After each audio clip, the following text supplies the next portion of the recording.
noli has changed a lot. And with the Forsaken Killer Viability tier list coming up, it only makes sense to revisit him, because that old analysis is completely outdated. Noli in his current state is undertuned, clear as day, and we're covering that in this reanalysis of his kit. And stick around until the end to see how I'd fix noli.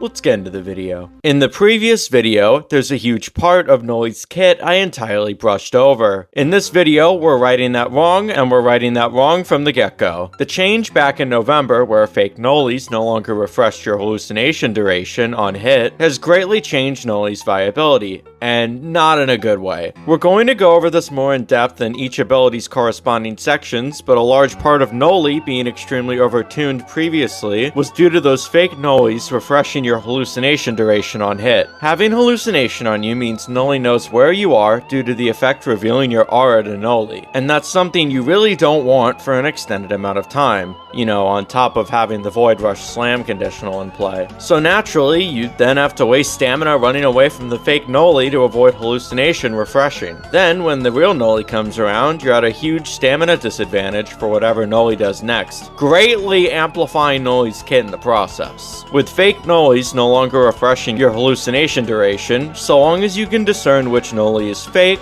which isn't that hard for an experienced player, you can just wait for the hallucination to go away like nothing happened, letting you then face the actual noli with a much better amount of stamina left in the tank, to say the least. Trying to dodge a nova with full stamina versus trying to dodge a nova with barely any stamina are two entirely different scenarios, and it's knocked down noli quite a lot. Noli being overtuned is a thing of the past. In his current state, he's undertuned, and it's anything but subtle. Once fake nolis stopped refreshing hallucinations, everything fell apart, and the rest of his kit never really recovered from that hit. Void Rush went from menacing to inconsistent, Nova's doing all the heavy lifting, and even then it's just barely enough to keep him functional, not dominant. Noli needs a buff or two to actually perform well, and until then, his problems are going to continue to rear their ugly heads. See ya.